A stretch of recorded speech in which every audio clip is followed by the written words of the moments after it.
In 1972, celebrated Canadian author Robertson Davies released The Manticore, the second installment in his Deptford Trilogy series.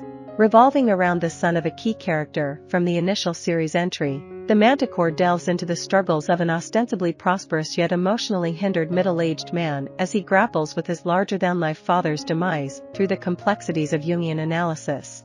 The novel is structured into two distinct sections. The initial two-thirds comprise a diary that the protagonist maintains during his therapy, while the concluding part chronicles the man's experiences following a year's worth of treatment. Garnering high praise, the novel clinched the esteemed Governor General's Literary Award. David Staunton thrives in his role as a defense attorney in Toronto.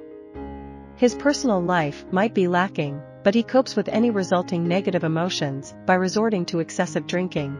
However, when his father, the eccentric tycoon Boy Staunton, is discovered deceased in his car submerged in a harbor, with a pink granite in his mouth, David's mental state begins to unravel. Despite the official classification as suicide, David harbors suspicions that his father was murdered. Following an incident where he involuntarily yells, "Who killed Boy Staunton?" during a magic show, David flees Canada and seeks refuge in Zurich, Switzerland. There, he initiates Jungian therapy under the guidance of Dr. Johanna von Haller. As David undergoes analysis with Johanna, the novel illustrates the practical application of Jung's theories concerning the subconscious mind. Jung posited that dreams, myths, and folklore offered the best pathways to explore the unconscious, which he believed couldn't be accessed through scientific experiments.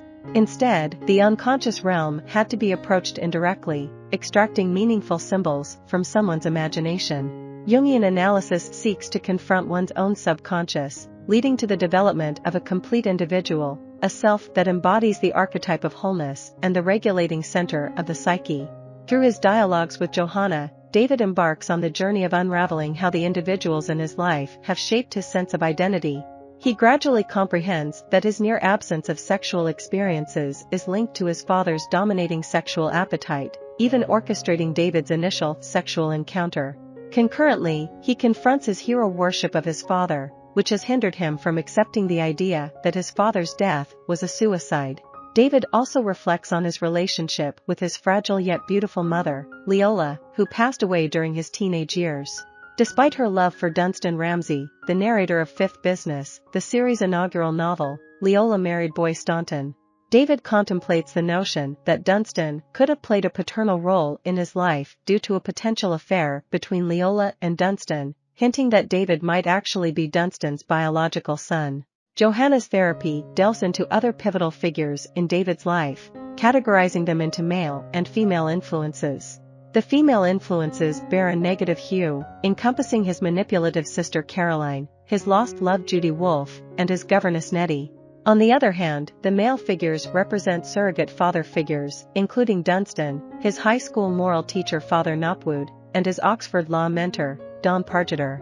Towards the conclusion of the analysis, Johanna guides David through the mystical aspects that often accompany Jungian therapy. David transforms himself multiple times, first into an anima, then a persona, ultimately discovering his unique archetype. In his case, the entity haunting his nightmares is the Manticore, a medieval creature with a human head, lion's body, and scorpion tail. After a year of psychoanalysis, Johanna informs David that he has accomplished the initial phase of his intended journey. Should he decide to continue therapy, the subsequent stage will involve a comprehensive understanding of himself as an individual self. While David contemplates whether to proceed with Johanna, he explores the Swiss Alps. Serendipitously, he encounters Dunstan, who is now retired and touring with a magic show. Accompanying Dunstan is Liesel Nägeli, the heiress of a Swiss watchmaker, whose acromegaly has resulted in an unusually tall stature and distinctively large features initially considered off-putting by David. Yet, her magnetic charisma and strong personality captivate him, setting her apart from the women he has encountered before. Dunstan and Liesel extend an invitation to David to spend Christmas at her family's resort. Upon arrival, he discovers that they are accompanied by the magician Liesel, collaborates with Magnus Isengrim, the same magician whom David disrupted by shouting about his father during a show. Initially, David grapples with torment due to Isengrim's presence and an unwavering belief that the man played a role in Boy's demise. However, as the symbolic rebirth of Christmas unfolds, David gradually tolerates Isengrim and even recognizes positive attributes in him. Through this process, he comes to terms with the fact that his father died by his own hand. The ending hints that David's ability to objectively perceive Isengrim signifies the fulfillment of Johanna's described process. He has evolved into a whole individual, capable of disentangling his emotions from others. I hope you enjoyed this video. Leave a like if you did and be sure to subscribe. Thank you.